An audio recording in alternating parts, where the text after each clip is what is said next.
ginhawa't ikaw rin. Maalaala mo kaya ang sumpa mo sa akin, na ang pag-ibig mo ay sadyang di magmamali.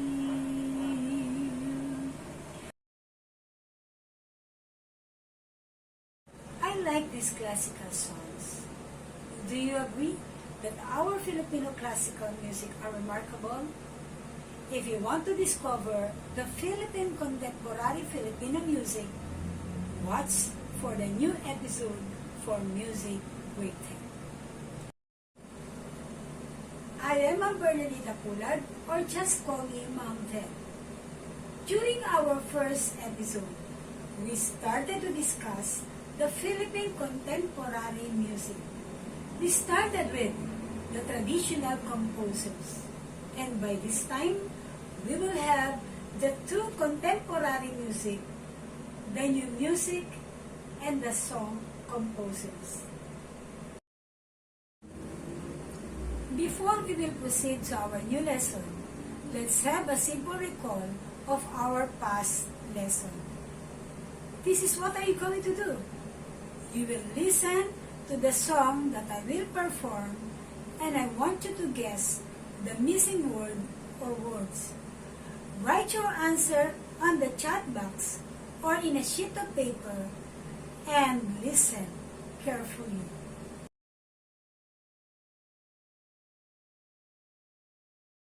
Song number 1. Sana'y di magmaliw ang dati kong araw, nang munti pang bata sa piling.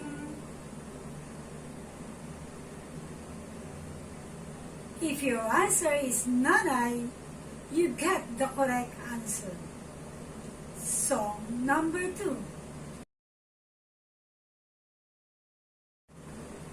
Kay ganda ng ating musika, kay ganda ng ating musika, ito ay atin.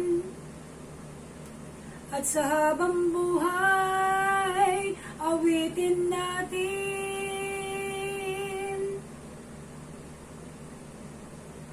If your answer is sariling atin, you are correct. This is song number 3. Kailangan kita ngayon at kailanman. Kailangan mong malaman na ikaw lamang ang tunay kong,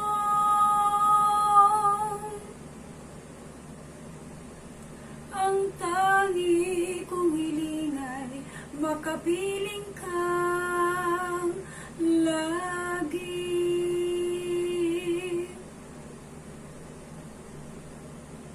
If your answer is minamahal, you are correct.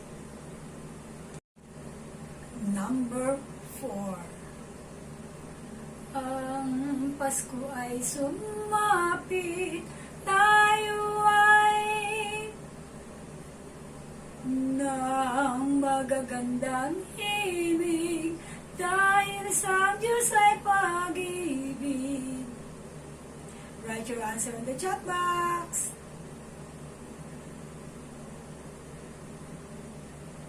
Magsiawit or mangagsiawit is the correct answer. And the last number for our final song is ibon mang may layang lumipad, kulungin mo at bayan pa kayang sakdal dilag, ang di magnasang makaalpas.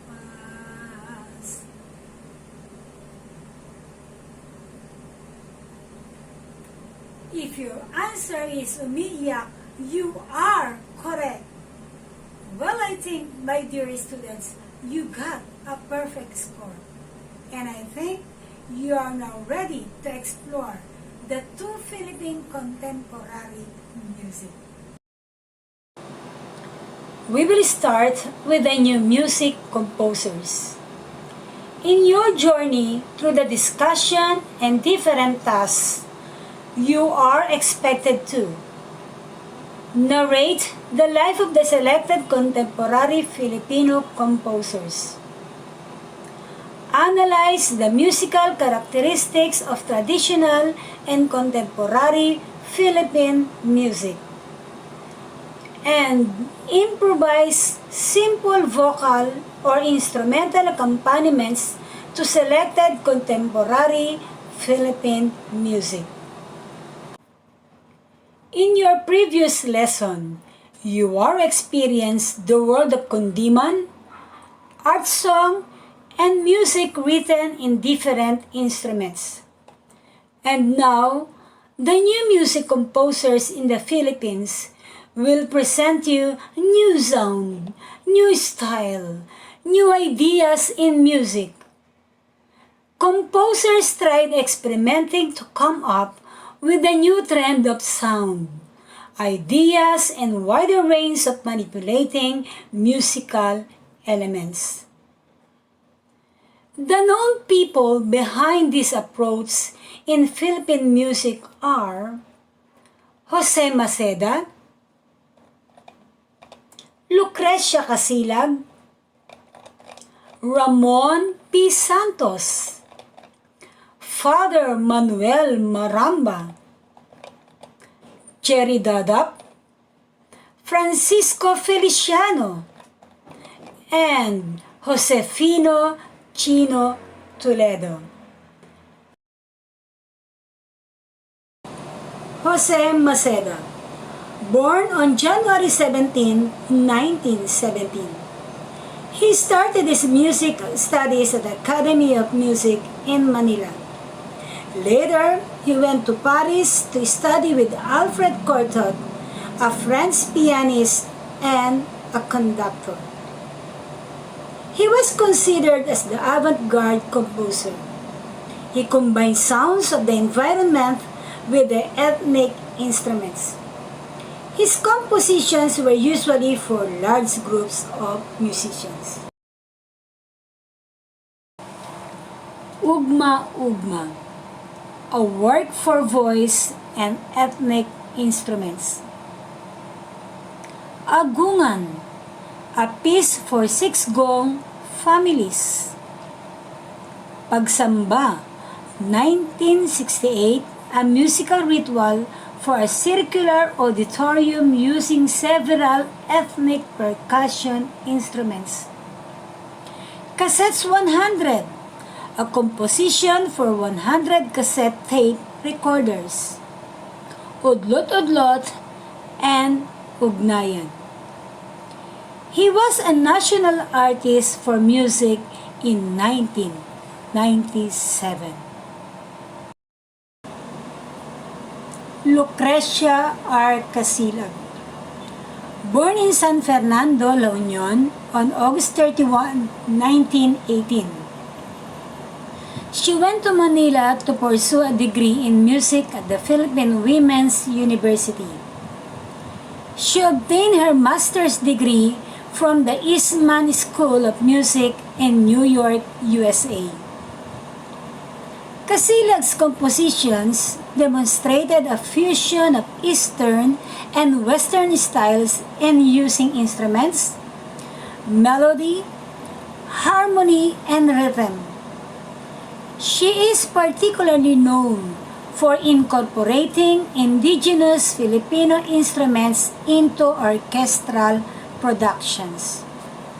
Some of her compositions are Toccata for Percussion and Winds, composed for indigenous Muslim instruments and Western instruments.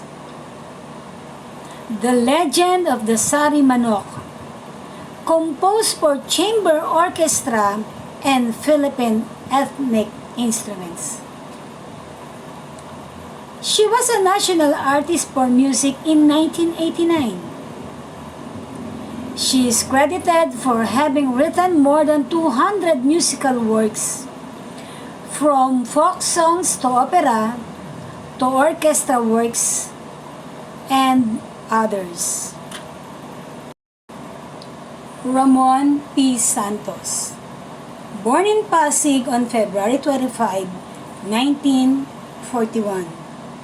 He completed his Bachelor of Music degree at the UP College of Music.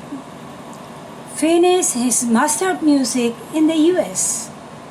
Chromaticism, music theory, and electronic components combined with indigenous Philippine music are one of his musical styles.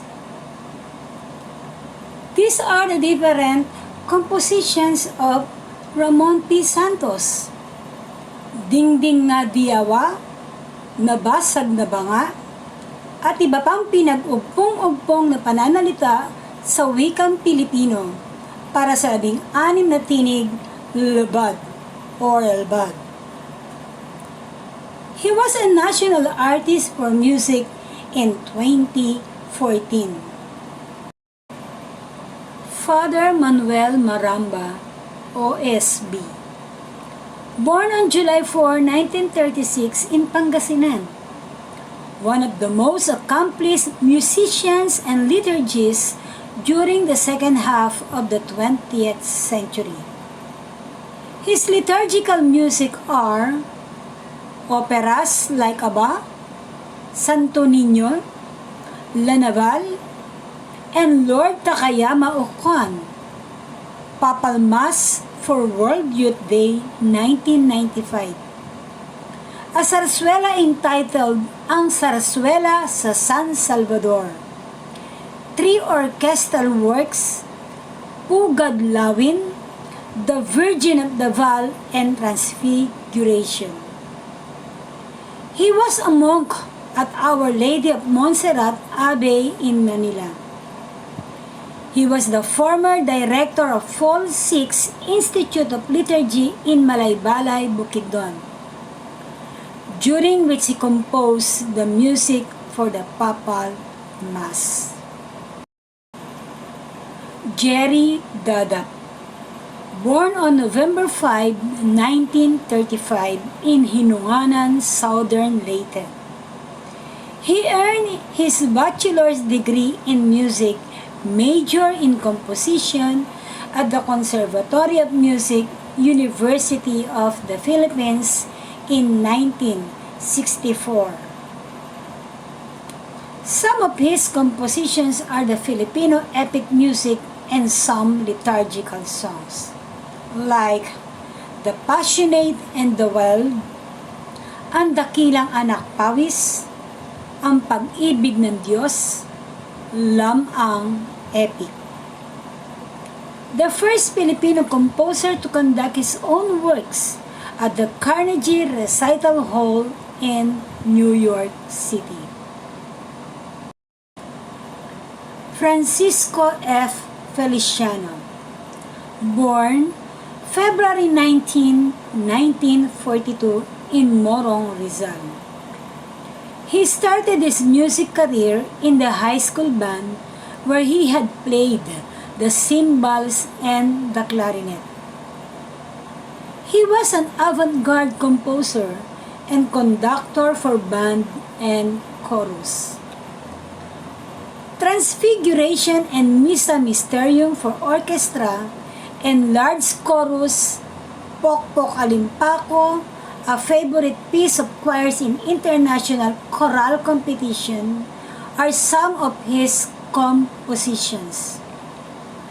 He was a national artist for music in 2014. He composed hundreds of liturgical pieces, mass settings, hymns, and songs for worship. Josefino Chino Toledo, a recognized figure in the Asian contemporary art music scene. He is noted for conducting the premier performances of the works of Filipino composers as well as other Asian composers. Quaderno number 2 para sa percussion, multi-percussion solo, huntahang gitara, guitar ensemble, dalawang maiksing pyesa, chamber ensemble, and kumukuti-kutitap are some of his compositions. 10 outstanding young men, International Award for Arts, Civitella Ranieri Fellowship in Italy, Chancellor Award for Outstanding Musical Works, University of the Philippines. After I discuss the new composers of the contemporary music, let us now do the listening activity of their works. Listen carefully to each excerpt and be able to recognize the different musical elements and styles of the composers. Listen carefully.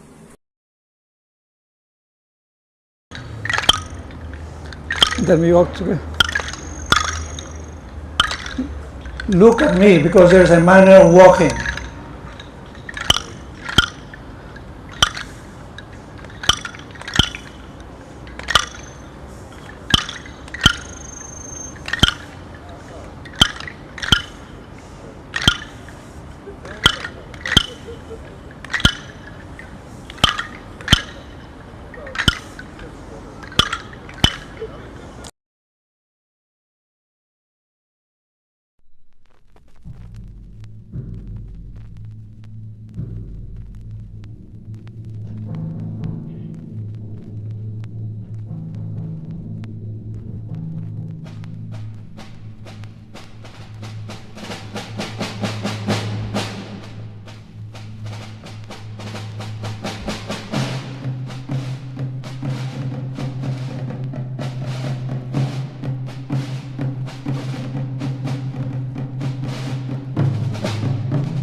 Ang nangyari,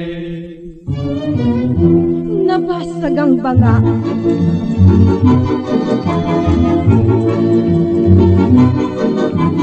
Neneng, huwag ka nang lumuha. Ibibili kita naman ng bago mong banga. May ginto sa gilid, kahit matagilid, ay di matatapo ng tubig, kahit na walang takip.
magbanat ng bisig sa angat naming unan ang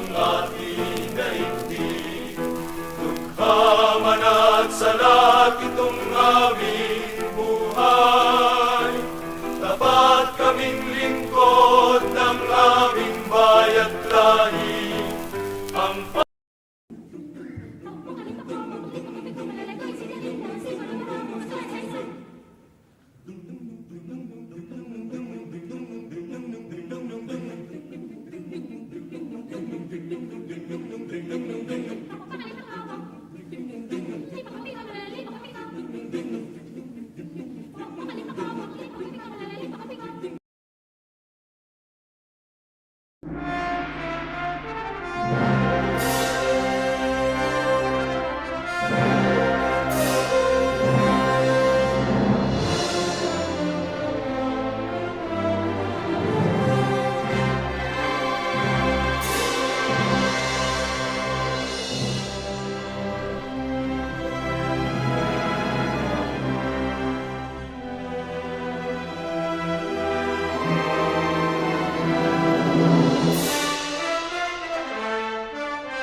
That concludes new music. And for our last episode, we have the song composers.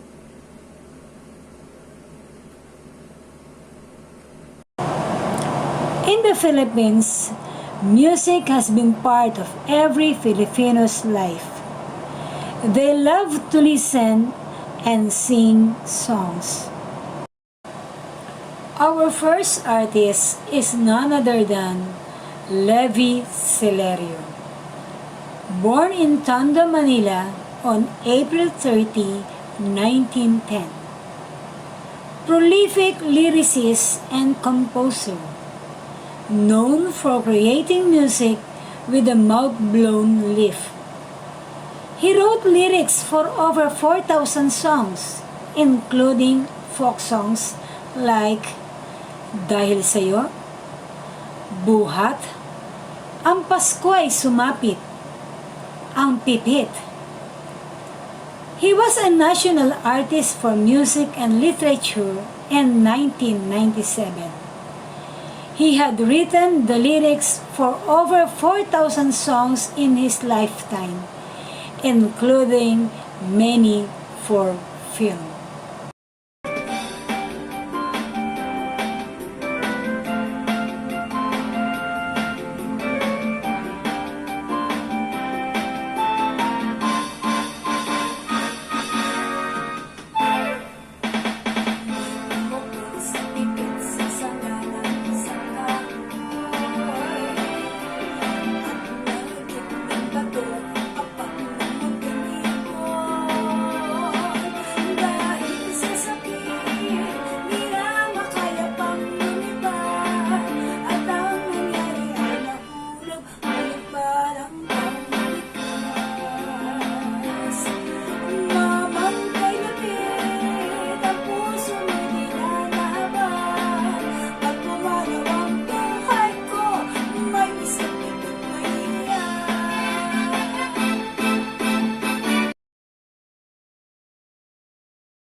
Constancia de Guzman, born on November 11, 1903 in Giginto, Bulacan. He became the music director of movie production companies like Sampaguita, LVN, Royal, Excelsior, Leia, and Tagalog Ilang-Ilang Productions. He wrote some songs for films like Panaginip, Ang Bayan Ko, Maala-ala Mo Kaya, Kung Kita'y Kapiling, Ang Tangi Kong Pag-ibig, and many more.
Restituto Resti Umali.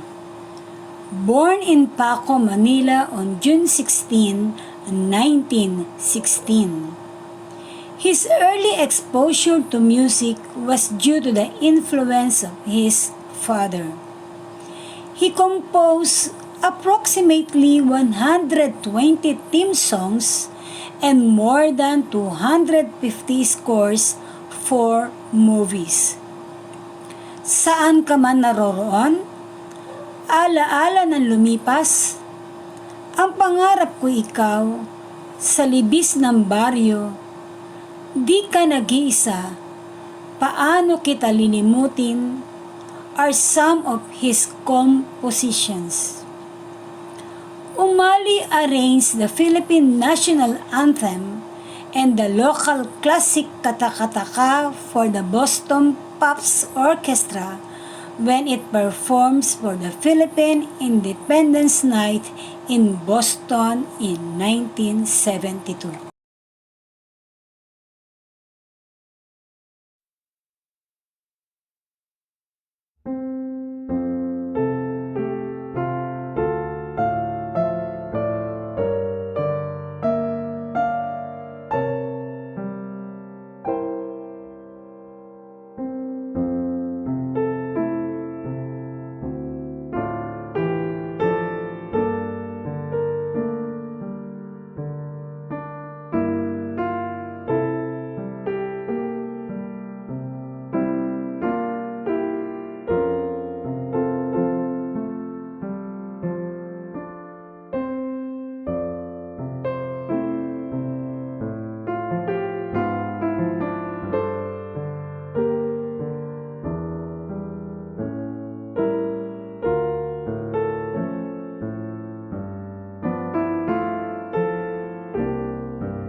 Ernani Cuenco, born May 10, 1936 in Malolos, Bulacan.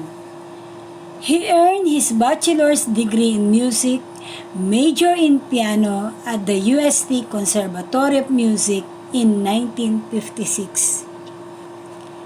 His works embody a Filipino sense of musicality that contain the classical sound of the kundiman.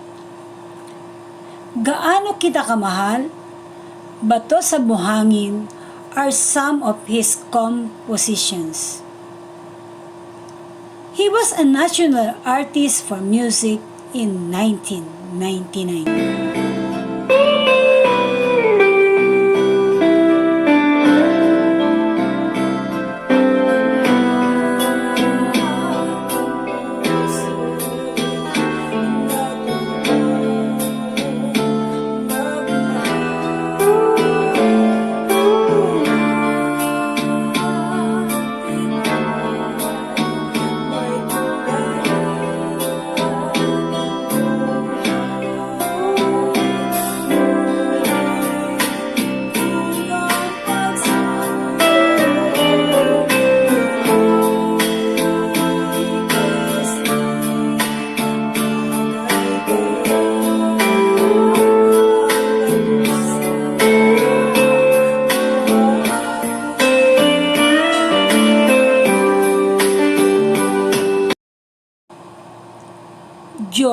Canseco, born on April 23, 1934 in Naik, Cavite.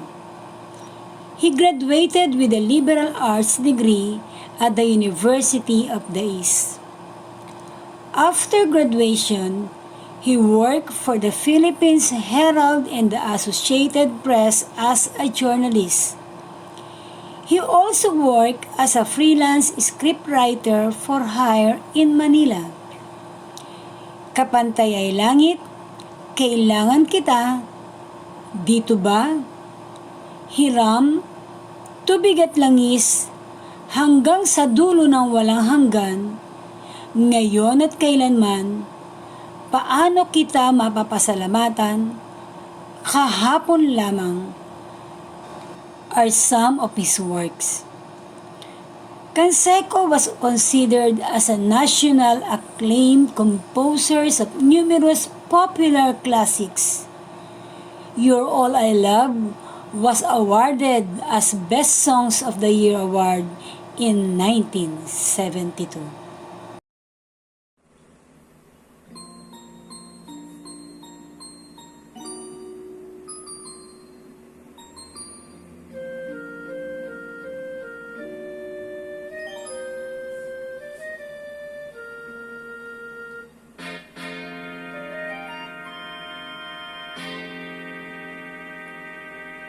Ano kita mapasa sa alamatan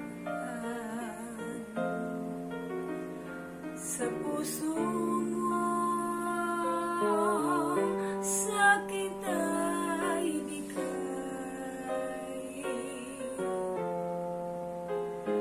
ngayon lamang ako nagmahal ng tunay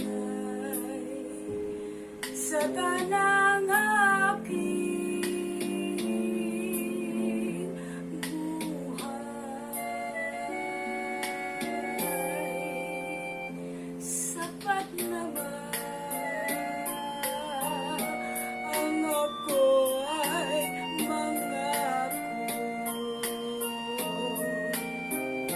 Mananatili ka dito sa aking puso.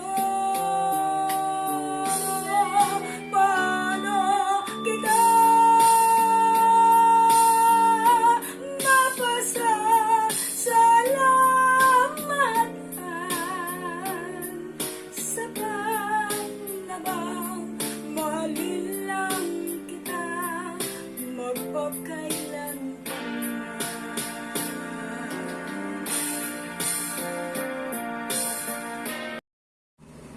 There you have it, our excellent composers in the new music and the song composers.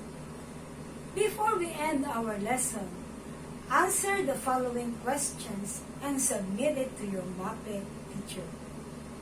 Number 1. Who is your favorite artist in this lesson? What is your favorite song among the compositions of our composers?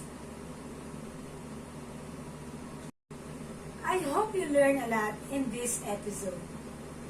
That concludes Music Grade 10 for the third quarter. Again, this is Ma'am Det saying good day and have a great day.